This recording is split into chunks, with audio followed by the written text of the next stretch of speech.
Hello, everyone. This is Liz Faircloth, excited to be on with all of you here, noon Eastern time for our free webinar for today, talking about navigating the changing short-term rental landscape. So excited to have Avery on with us. I'm going to have her join us here in a moment. Just so excited to have everybody here today. As you're joining us, welcome. And please put in the chat box where you're calling in from, what you're excited about learning today. We want to make this time as beneficial as possible. And I'm going to be getting Avery on to join me. So welcome, welcome. Hey, Kristen, thanks for being here. So make sure you tag everyone in the chat box too. So unless there's something you need to just tell me. All right, let's see here. Hey, Avery. Hey, sorry, how's it going? Good. How you doing? You should be able to share your video now. Okay, now I can. Yes. Yeah. Oh, sorry, Siri's talking to me. Okay. How are you? Great. How are you? I'm doing good. Good to see you. Good to see you too. What's coming in? We had a lot of people register for today, so I'm really excited about this topic and having you back on from Raleigh. I can't keep up with all the Corinne from Delaware, Raleigh, awesome, Virginia, San Diego, the Berkshires, very nice. Nashville, where you used to live. Yeah. Miss Avery. Georgia, Philadelphia. Hey, Sarah Anderson from Philadelphia. You are my neighbor. St. Louis, awesome. Connecticut, very cool. Woodstock, Georgia, never heard of that place. Fort Lauderdale, hi, Liz. Hey, Gwen, how are you? Oh, nice to see you, Gwen. Nice to see you. Nice to have you on here today. Awesome. Awesome. Well, good stuff. It is 12:01. We like to kind of start and end on time. That is so important, right? Right, Avery? Everything we do. Yeah. And think about everyone as I jump into it. I'm going to jump into a few slides about our community and how we can continue to support you on your journey of investing. And then I'm going to introduce Avery here, and then she's going to jump in. And we're going to do some Q&A, right, Avery? We're going to kind of do some, which I think is such an important piece for today, because there is a lot of changes happening, and it's really hard to probably just present on it because it's a very interactive process, right? So I think that's the game plan, right, that we're going to do today.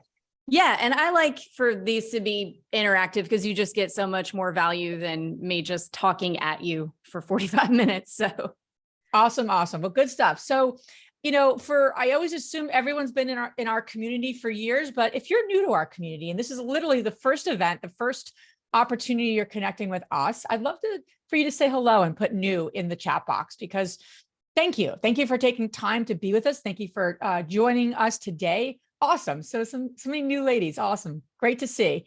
And really, we don't take that lightly, and we so appreciate your time, and we want to make it really well spent here today. So let's jump in. I'm going to share just a few things about our mission and how you can connect with us ongoingly. And I'm going to introduce Avery in the short-term shop. So our mission is to empower women in real estate to live a financially free and balanced life on their own terms. And we say this week in, week out, whatever balance means to you, because we know there's no such thing as balance, right? I'm not with my children right now. I'm with Avery and all of you. But balance meaning that it's holistic. And that's what we really stand for the women in our community that we're building towards, really that brighter future. We provide an intimate global platform where women can cultivate deep connections, create generational wealth, and really get involved and get the support you need when you need it, is really what we're up to and what we're all about. A few things about us. We have a podcast twice a week. We record and release a podcast Tuesdays and Fridays. We are part of the Bigger Pockets Network. So tune in. And if you have any thoughts, ideas, anything, suggestions, please, we're always welcome. We have meetups also across the country and in Canada. And our vision is to have meetups across the world, in the globe. So there's a local community of women giving and getting support on an ongoing basis, which is really what those meetups are all about. So definitely check that out. If you are not part of a local meetup, check out if we have one there. And we will be, happy to keep growing our meetups and our footprint. We also have our membership, our Strive membership. Avery is one of our pod mentors. This is for experienced women, 5 to 10 deals in real estate, but it's a one of a kind membership where it's all about creating accountability, deeper connections, and really resources. Typically, we open doors in May and twice a year. We're actually starting a new process where we're opening doors ongoingly. So you can apply and learn more on our website. Our Facebook community, if you are not involved in our Facebook community, check us out and check out the conversations that are going. These are really some really great high-level conversations. I literally just wrote something about this. If you feel like you're not getting something from our Facebook community or another group that you're networking with, you may not be giving something to it.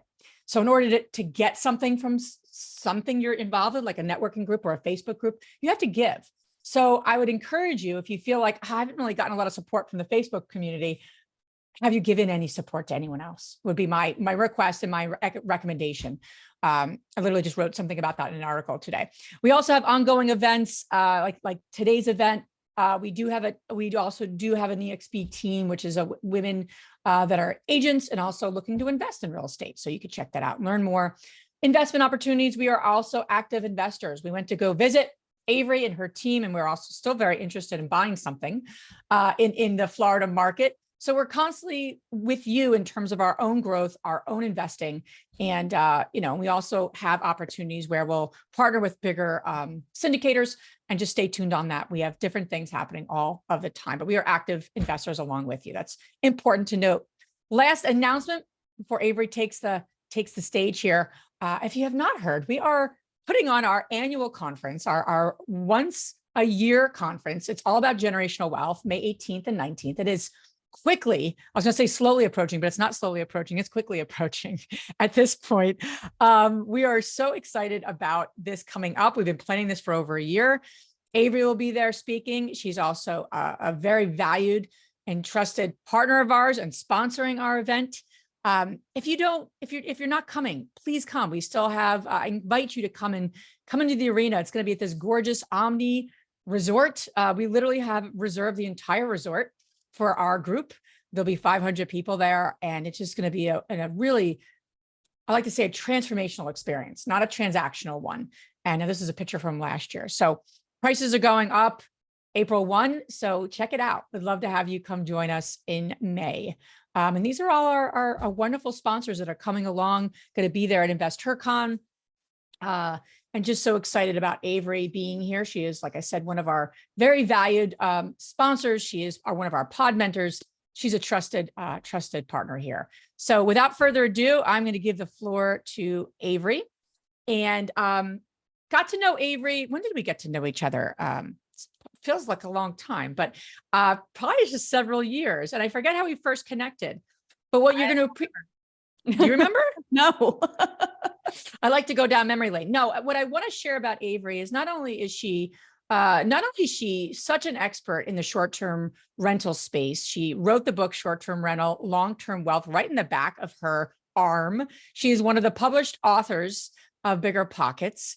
And she really knows this space, and she has agents everywhere who also specialize in short-term rentals, which I love about her company, The Short-Term Shop. And that's why we're working with them as well to source properties that we're looking in Florida.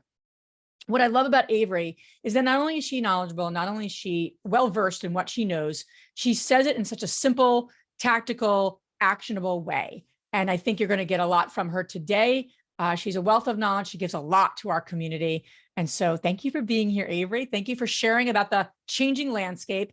I'm going to stop talking and then give you the floor, and I'll come back on and we can kind of go back and forth and really field questions. Okay. What I would be encouraging everyone to do is put the questions you have in the Q&A box. What I love about our community is that they stay very active. They'll be chatting in the chat box. So what I don't want you to do is put questions there.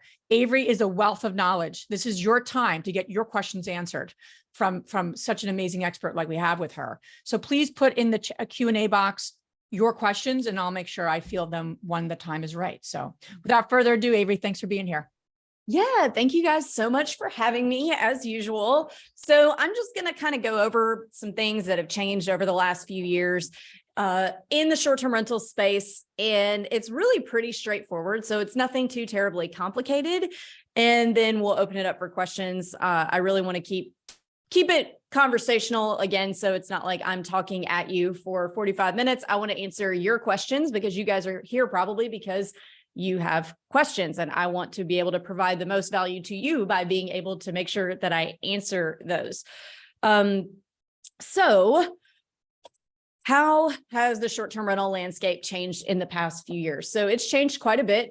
I would say that COVID is kind of a perfect storm of short-term rentals kind of coming into their own in terms of being an actual asset class. And COVID kind of the perfect storm the past 2 years of like causing a little bit of a gold rush in the short-term rental space. So, even 5 years ago. So I've been investing in short-term rentals since 2015. So I've been in the game a long time. I would say like 80% of short-term rental investors just got in the past 2 years.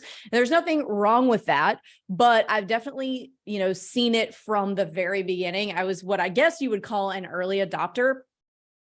And so to give you guys a little background on myself and my investments, I have 250 doors, no partners, 8 of them are short-term rentals. And the reason I was able to get from 0 to 250 over the course of about 5.5 years is because 5 of our first 6 investments were short-term rentals. So we started with one long-term rental.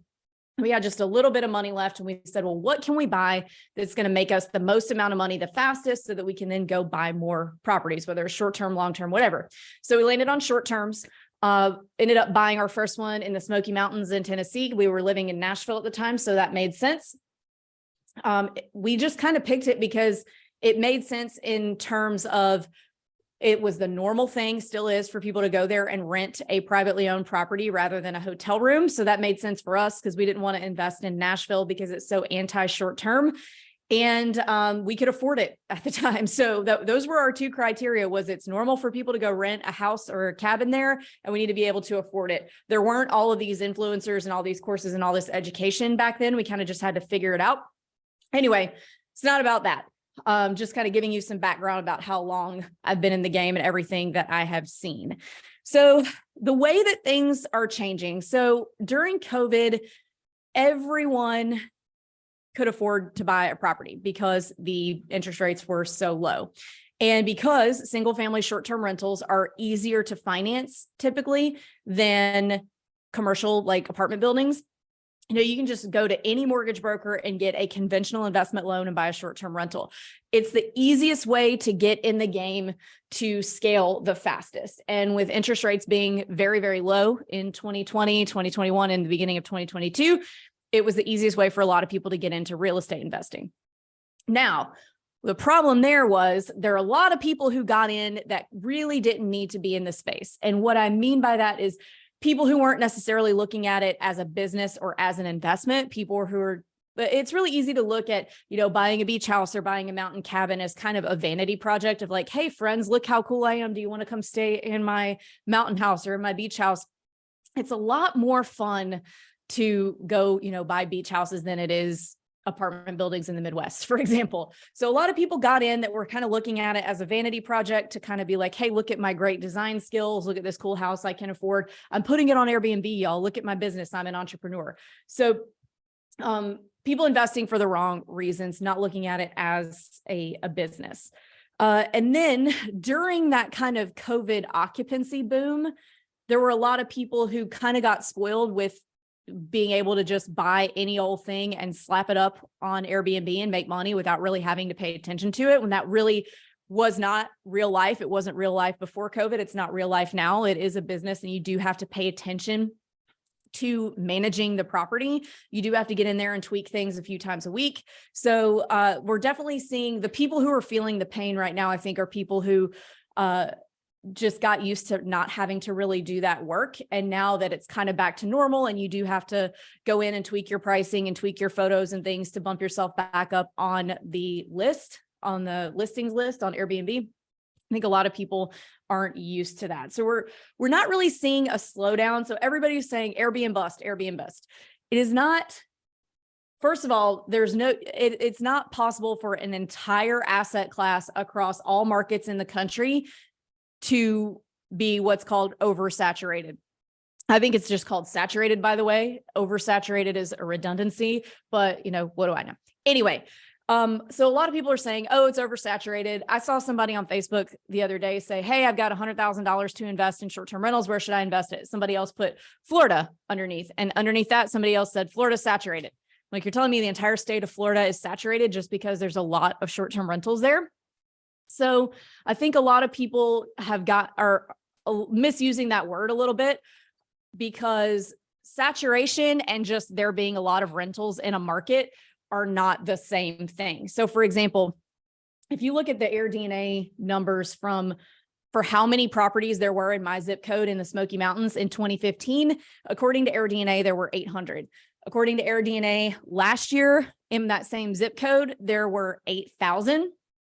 Now, I don't think the growth was actually that big. I think a lot of that is because back in 2015, the majority of the properties were on local management companies that weren't on Airbnb and VRBO, which is how AirDNA measures. So I don't think the growth was truly 10 times. But my point is, in 2015, when there were 800-ish on Airbnb and VRBO, I have two bedroom cabins that made about 45,000 that year each. Last year, when there were supposedly 10 times more cabins than there were in my zip code in 2015, each of those cabins made $80,000. So 80,000 each. So just because there's a lot of rentals does not mean that an area is saturated. It just means that there's a reason for there to be a lot of rentals. In order for it to be saturated, my income would need to be going down to show saturation. So a lot of people kind of jumping on that Airbnb bust bandwagon, and it's really not that there's been this huge slowdown, more than just a return to normalcy. And there is just a little bit of a difference in strategy now. So, last year, 2 years ago, everybody could afford to go, not everybody, but a lot more people could afford to go buy a $1.5 million property on the Emerald Coast of Florida. Now, interest rates are much higher. So purchase prices are squeezed a little bit because not everybody can get that pre-approval to get up into those price ranges anymore. So people are looking for lower priced properties. So my recommendations here is I personally always stick to regional drivable vacation markets. I talk about that a lot in my book, about why I stick to those, because they're always going to be, in most cases, very short-term rental friendly because they're dependent on tourism. I stick to areas that there have been short-term rentals for decades and decades, not areas that short-term rentals are a new thing as of the past 10 years. And I do that because I don't like to have to mess around with politics when it comes to my investing. I don't want to have to worry about what the city council is going to do next. So I think, so there's two types of regional drivable markets that we service at the short-term shop, but they're really, outside the short-term shop as well. There's blue chip markets, which would be like the Smoky Mountains, Broken Bow, Destin, Florida. These are areas where you're always going to see those really, really high gross income numbers. It's always going to be a great place to own, but you're going to pay quite a bit of money to get there. Like, you can't get a single family in Destin for under $1 million.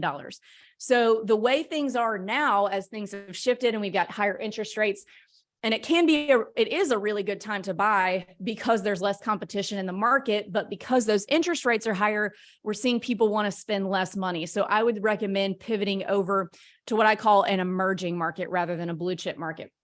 What I mean by emerging is it's not emerging in terms of tourism. It's emerging in terms of, it's kind of like what the Smokies and Destin were 5-10 years ago, where there were tons of short-term rentals. That's how the economy runs there. But most of them are still on those mom and pop property management companies that maybe aren't optimizing technology. They're not optimizing the marketing tools that are available to us. So there's not a lot of data yet. So I bought in one recently last year called the Forgotten Coast of Florida. So Cape San Blas is the area.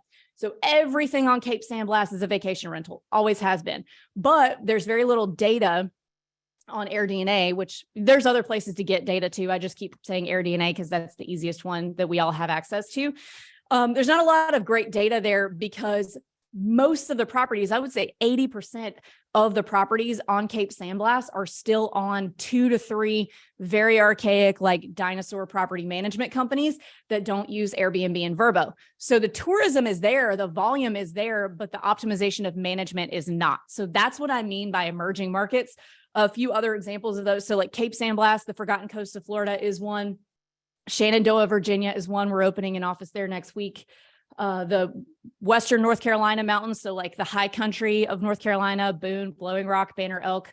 And then if you scoot down to the southwestern side of North Carolina, not Asheville proper, because very anti short-term rental inside the city limits.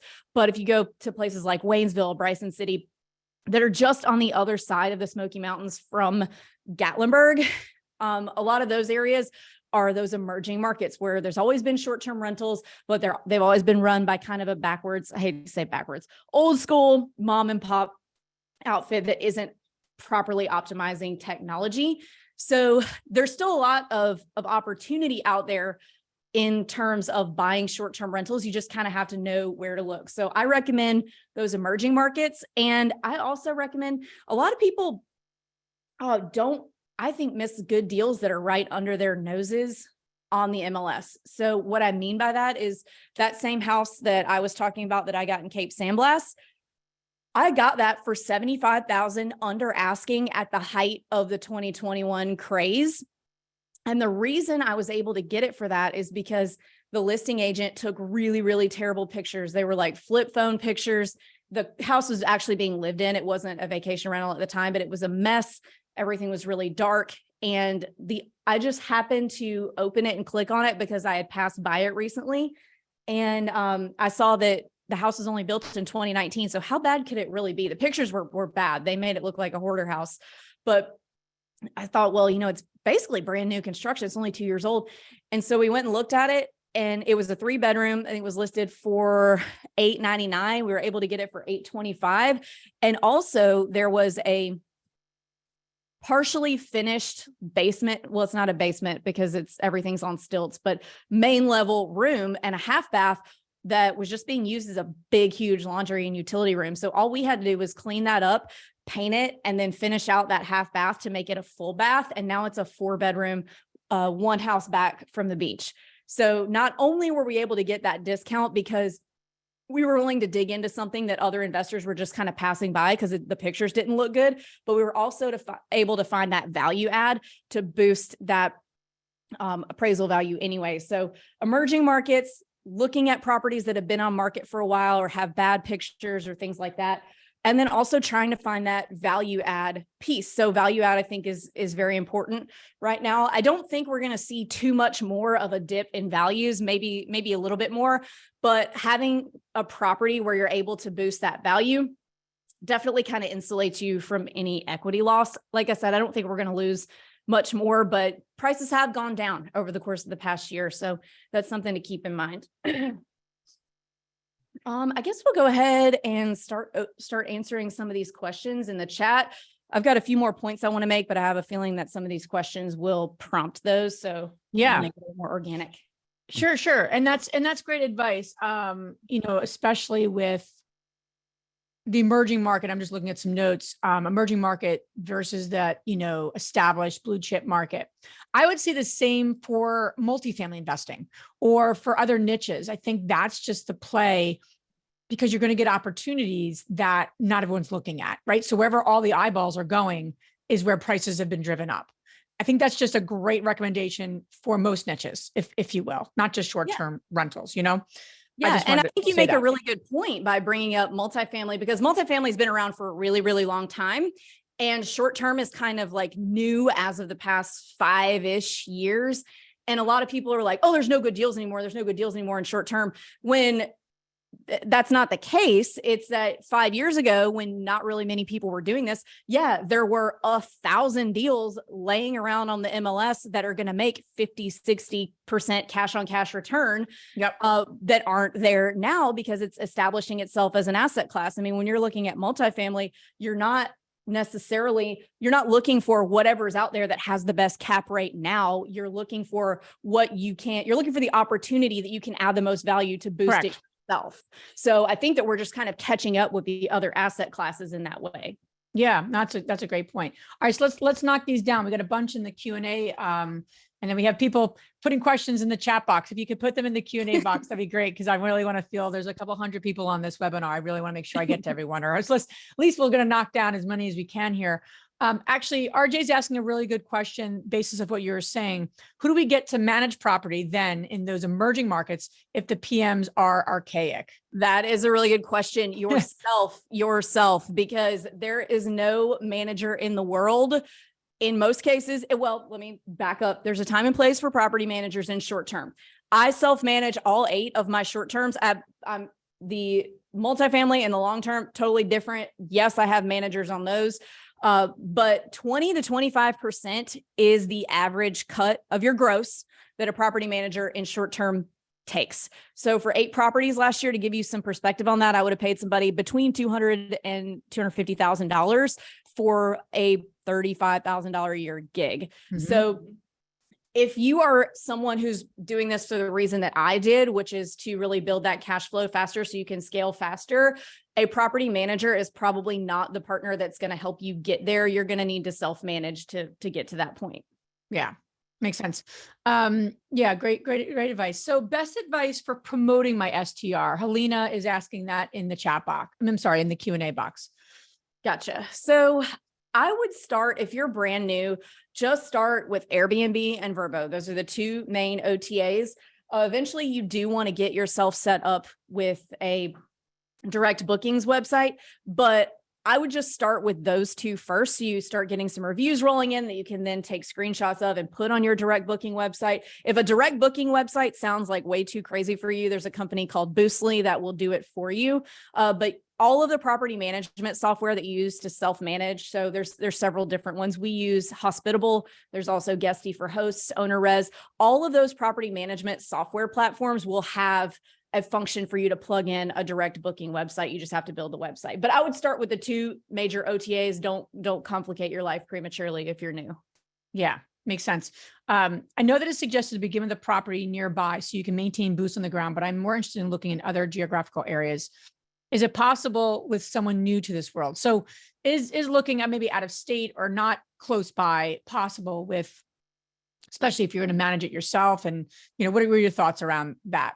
Oh yeah. 1,000%. So we can't all live in the best place to invest in what we're trying to invest in. So I actually would argue that you're better off with it being further away, because I've got a couple that are nearby to us. Like I've got one upstairs. This is a mixed use office building with a condo upstairs, and we come by and tweak things on it more than we probably should. Like we need to start treating this like it's 100 miles away. So Right. You can absolutely do it. It's just a slightly different mindset. Like if my toilet breaks in here in my office, I'm going to do the same thing as if my toilet breaks in Tennessee. I'm going to call somebody to come fix it because I don't know how to fix a toilet. So it's just the same phone call. It's the same process, but just a different mindset. I think we managed properties all locally within a half hour for the first 7 years of our investing, me and my husband. And then we bought our first out of state property. It was an hour and a half. And you would have thought that was around the world. It felt so far. But I think what actually forced us to do is to really create better systems, processes, and really building the team. It forces you to build a team. Mm-hmm. And in a lot of ways in this business, if you're not forced, sometimes you're very hands-on. And why do we all want to build our portfolios? Not to work more. Right. We're doing it for the lifestyle, right? We're doing it and some of us really love real estate, of course, but we're doing it to create generational wealth and create a better future for our families and our kids' families, right? That's why we're doing it. A lot of our whys and maybe other whys, but just keep that in mind. It actually forces you out of state to create the process and the team in a way that's different when it's so close, because we make excuses because we could be there in 5 minutes. So just some food for thought there. Okay. Kira, thanks for being here. Kira, do you recommend getting a co-host? Should they be local boots on the ground, or can they be a co-host from anywhere? I'm a big fan on who, not how. Yes, we are as well, Kira. Same. Yeah. So a co-host is going to be very similar to a property manager. There are people out there who will do it on a temporary basis. Like, oh, you're out of the country for a month, I'll happily take care of that for you. So you don't need one. There might be instances in where you could use one to take a break, but it's going to be really similar to a property manager. If you're getting a co-host, I mean, what is the point if you don't live locally of having an also not local co-host just to answer messages? So if you're going to go that route and pay for that, I think you're going to get more benefit out of a local one. Yeah, makes a lot of sense. And you can't, the who, not how, especially when you're looking at different areas for short-term rentals. Agents are everything. And I know I can speak personally because literally Jess and I were just in Florida working with Avery and her team member, Rush. And, when you have the right agents who know that area, they're able to be the opening for other resources and other people in that market, right? Mhm. So the whole idea of who, not how is you don't need to figure out all your who's, but you need Right. to have like a solid who. And then Yeah, that solid who, that A+ who is going to open you up to other who's. And exactly. and so don't get overwhelmed when you don't know anyone. It really does begin in a lot of ways with that solid agent. And that's where I know Avery has literally curated. That is her focus of her business is curating the best and the brightest and the agents who know the most specifically for this niche of short-term rentals. Not everything, because you can't be all things, all people. So Right. before we do that, Avery, I want to make sure people have your contact info. We're gonna field like we have 23 more questions. We're here for more time. I just want to make sure before, if everyone has to drop off, it's a half hour in. I really want to make sure everyone gets your contact info, knows how to get connected to you and how you can support and help. So let's just do that really quick before we continue on with all the great questions. All right, I'm dropping it in the chat. So Awesome. you can find everything you need related to connecting with me by following me on Instagram at The Short Term Shop. And then my email address is right there. It's just avery@theshorttermshop.com. Okay, perfect. I appreciate that. I didn't want to make sure we didn't forget to do that because people are going to be asking me. All right. And how many markets and agents do you have on your team currently, Avery? Just real quick. So we have 70 agents in 15 markets, and we're opening up another 1 to possibly 3 in the next month. And I will say, and this goes, because again, I'm heavily in multifamily. So I think in multifamily, I think of what we're doing in multifamily. But I have to tell you, when you're growing your business and you're growing the niche that you're in, and say short-term rentals is where you want to be and you want to grow there, it's really hard personally to do all the market research, and you can, but you want to team up with companies that are doing that work.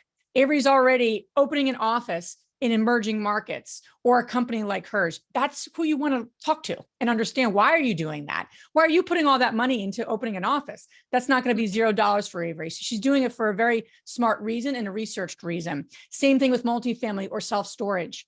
You want to know where these companies are going and what emerging markets they're looking at, brokers, those sort of thing, because they're doing the research. They're already 3 steps ahead of us, because they're not just serving me, they're serving multiple people. She has 70 agents on her team. So I just want to mention that. Don't feel like you have to figure it out all yourself.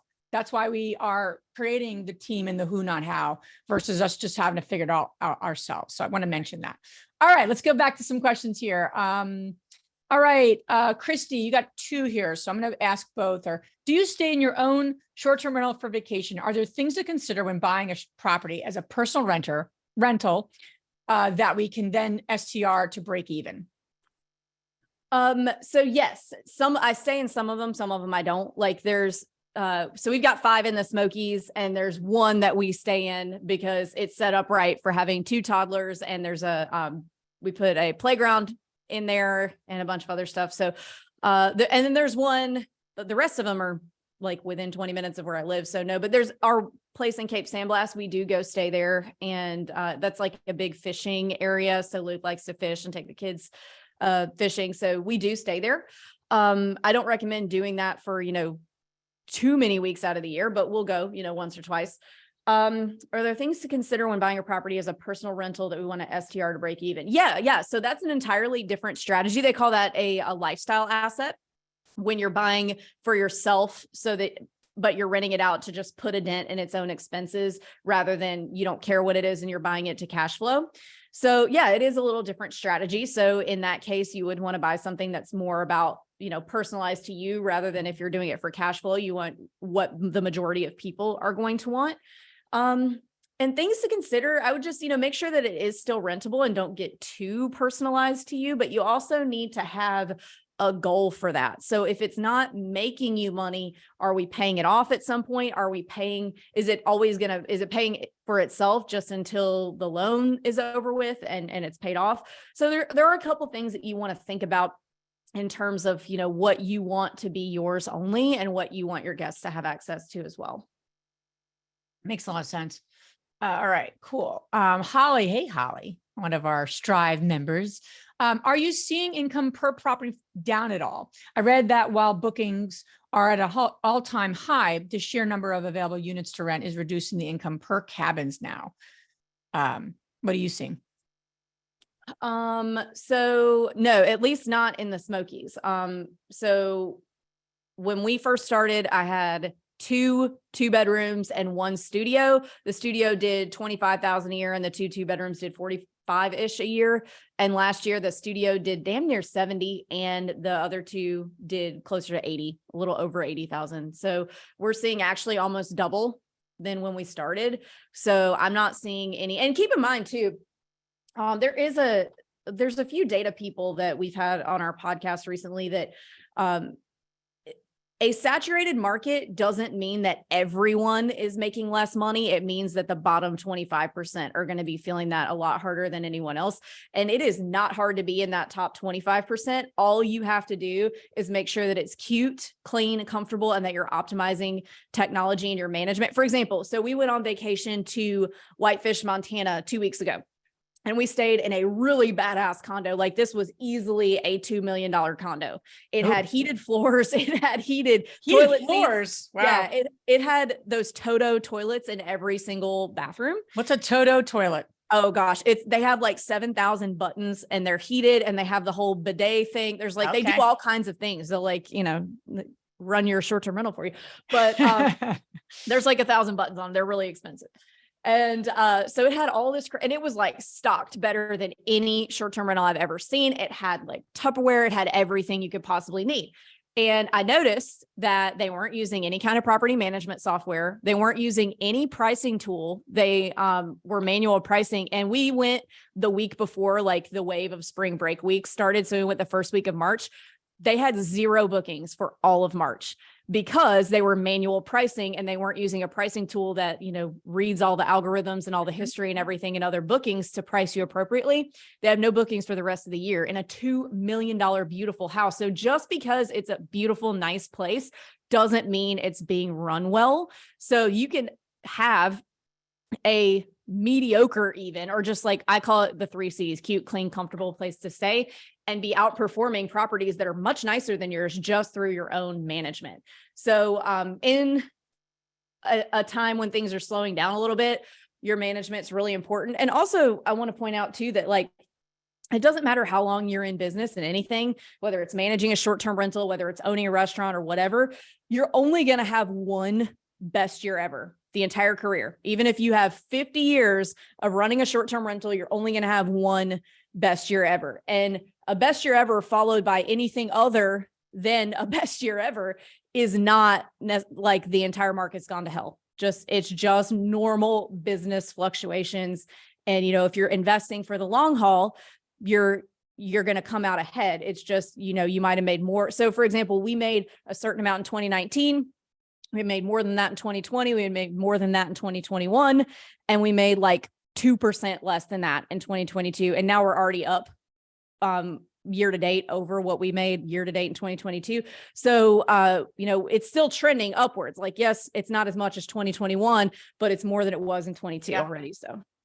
Yeah, I just want to reiterate what Avery is saying about value add. We hear a lot about value add, like go buy a value add. And that's so important.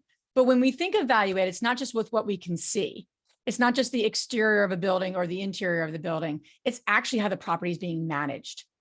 I would tell you that one of our best properties, it's a 50-unit building in Pennsylvania, by far one of our best performing assets in our entire portfolio. We have a couple thousand units.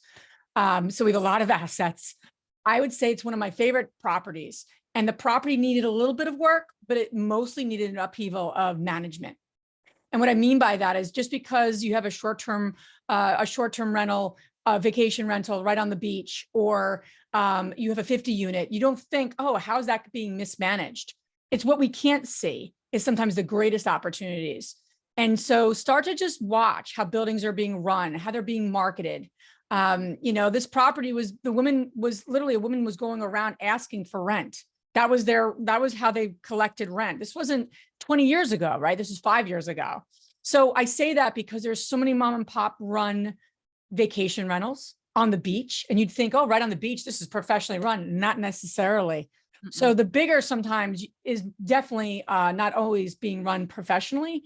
And so efficiencies can be done. And that is literally the lowest hanging fruit, because the property doesn't need a ton, but the management needs the upheaval. And I tell you, hands down, could be some of your best deals, because if you can make it efficient and make it professionally run, you'll outperform. Better pictures, just like Avery was saying, and obviously different things on the multi, but I just can't read it. I can't say that enough, because honestly, our one of my favorite assets was literally that exact type of property. So food for thought. All right. Do you want to share a few more tips? I know you had a few more things, Avery, before we come, and then we can field a few more questions. I think this has been great so far. Yes. So I do have a few more tips. There's a lot of influencers out there now, a lot of people talking about short-term rentals, a lot of people posting a lot of content on that. And what I see a lot of new investors get caught up in is comparing themselves to what influencers are doing. So a lot of content is out there in order to get followers and to get clicks for typically some other reason, like to sell a course or something like that. So a lot of influencers are doing this really crazy, cool stuff like tiny homes and glamping and like tree houses and all this crazy stuff that I watch. I find it entertaining. I follow, I enjoy watching it. It's entertainment. But I see a lot of new investors go, well, I'm not doing this crazy thing. I don't have the resources to do that, or I can't do that. So I'm just not going to get started. So I consider myself, maybe I'm not, one of the most successful short-term rental investors that I know. And none of my properties are these crazy, like unique stays. They are all, I wouldn't even consider any of them luxury. They're cute, they're updated, they're nice places to stay. And that's all you have to do. You don't just run your race. All you have to do is buy a house and rent it. There's a lot of other things you can get way too caught up in. Cute, clean, comfortable is my rule. So you don't have to, I don't want you guys to compare yourselves to other people who are doing things differently for a reason. That all you have to do is buy what has been come to be expected by tourists in the area of the market, and you're off to the races. So it doesn't have to be anything too crazy. And decor. So again, setting yourself apart from the other properties in the market doesn't mean you're spending $1 zillion. It just means it might be something a little bit different. So, you know, around here, I'm in Destin, Florida. Everything is white, everything beach house. So even if you're doing like neon colors, as long as it's cute and different, it doesn't necessarily have to be more expensive. White paint and pink paint are the same price. So, you know, just doing things a little bit differently can set yourself apart. Or even maybe if it's a mural wall, there are no mural walls in Destin. There might be one or two that I don't know about, but it's not something that's a normal thing. Those can be pretty inexpensive, like a few $100 for a muralist to come in and paint you like an Instagram wall. So setting yourself apart with your decor and things like that doesn't have to be breaking the bank. It just has to be something a little bit different. And last thing I wanted to hit on that I hear a lot of that I think is irresponsible advice is people saying, marry the house, date the rate. And I think that's very irresponsible because— say that slower. Say that slower. Marry the house. Marry the house, date the rate. Okay. So people have started saying that on all kinds of platforms since interest rates started going up, encouraging you to go ahead. And I think their heart is in the right place, because yes, it is the best time to be a buyer in the past 5 or 6 years, because the interest rates have forced all the weaker hands out of the market. So there's not as much competition. You know, if we'd had this conversation 2 years ago, I would have been saying, listen, you got to make $100,000 over asking price offers on everything because there's so much competition. Right. Those days are over. And properties are sitting on the market for a while now. You can actually negotiate. You can ask for seller credits. You can get discounts off the purchase price. So in a lot of ways, it is a really great time to buy. But I don't want you guys to hear stuff like that and buy stuff that doesn't work right now and bank on refinancing at a lower interest rate later to make the deal work. It needs to work now. And I'm sure rates will go down at some point. We don't know when. It could be 20 years from now. So you don't want to buy a house that's not cash flowing the way that it is on the idea that you're going to refinance later and it'll work later, because you don't know when later is going to be. So buy something that cash flows now, and interest rates aren't anything to be that scared of. They're just an expense, just like anything else. They're not going to jump up and bite you. You know what they are when you're buying the house. So just run your numbers, make sure it works the way that it is. If and when you can refinance later at a lower rate, that's great. That's extra, but don't buy stuff that doesn't work because you want to refinance later. Yeah. Great suggestion. Really good suggestions. So the emerging markets, do you want to share the offices that you're going to be opening? Can you share that again? yeah. Holly was asking. Yeah. So there are other markets that I don't necessarily know about or work in that could definitely qualify here, but the ones that I'm familiar with that we work in are going to be the Forgotten Coast of Florida, the Western North Carolina mountains. It's technically 2 markets, the High Country, and then like that little market, I call it the North Carolina Smokies, from Asheville down to Bryson City, Shenandoah, Virginia. And yeah, those are the main ones for now. Myrtle Beach is always a good, really affordable market too, guys. Like, it is condos, so you have to be okay with condos. I love condos. Some people are scared of them. In a market like that, it's not going to be a situation where you're going to get regulated out by the HOA, because all these condos in Myrtle Beach exist specifically to be short-term rentals. So that's always a good market to get started in. But yeah, those would be the ones I would list for now. And a few people are saying, how do you really identify an emerging market? I mean, I have a few thoughts. I'm curious to hear your thoughts, Avery, but especially from like a multifamily perspective, we have never invested in the hottest markets. So if we literally Googled top 10 hottest markets, we don't own property there. But like take Austin, Texas. I don't know much about Texas. I don't invest in Texas. But I obviously, if you're living under a rock, you know, Austin is a very hot market, right? There's a lot of people living there. There's a lot of people flocking to there, even still, right? I would imagine. The thought process would be to take something that's very hot, if you will, and say, okay, what's an hour and a half radius of that city? What are the emerging markets that is close to that hot market? And why is that market hot? Is it employment? Is it lifestyle? Is it tourism? There's a lot of reasons, right? We're more workforce housing. That's the type of niche we focus on from a multifamily perspective. So I want to see our jobs coming here, our people moving here. I want to see employment.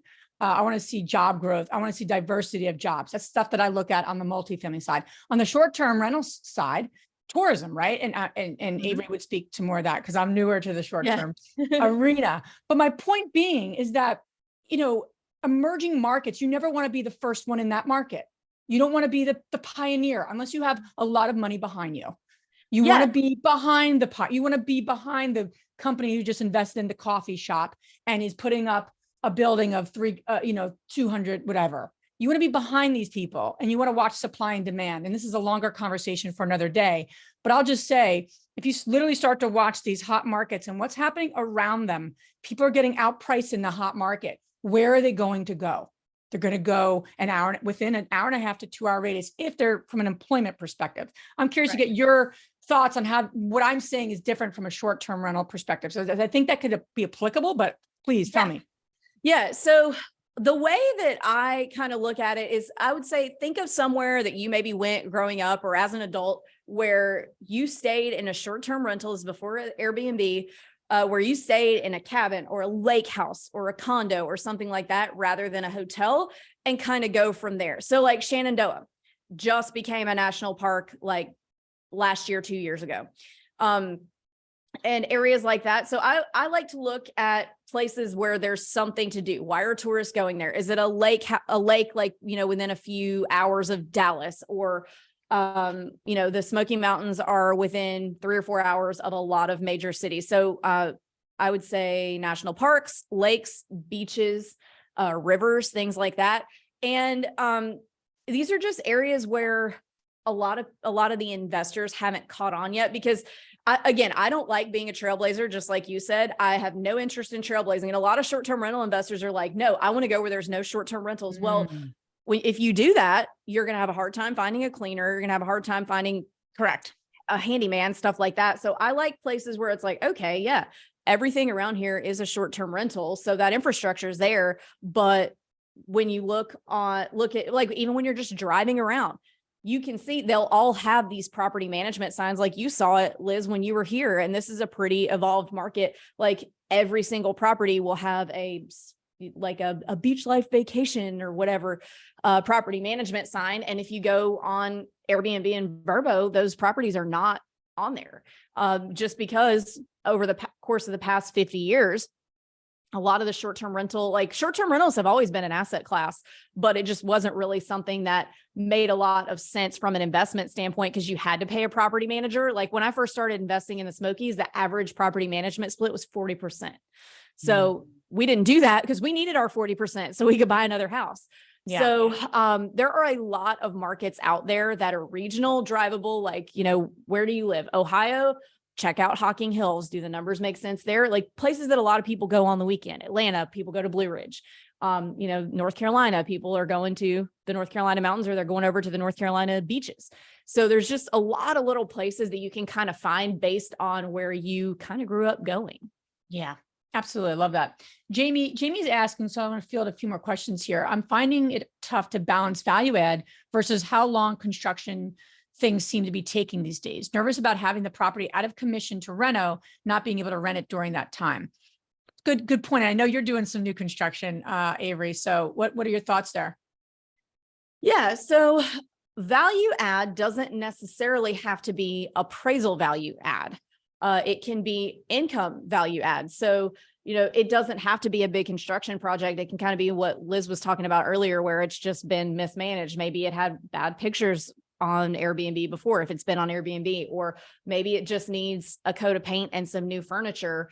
Or maybe it needs like an amenity that you can add. Maybe you could throw a pool in if you want to like get a little crazy. So it doesn't always have to be like this big down to the studs, I'm going to get out 100% of my investment when I refinance it thing. It can just be a base hit. It doesn't have to be this big, huge, like, look, I took this complete falling down Texas Chainsaw Massacre house and made it into this beautiful, cute thing. Yeah. It can be a smaller scale than that. So maybe you're trying to go a little too big. It's hard to say. Makes sense.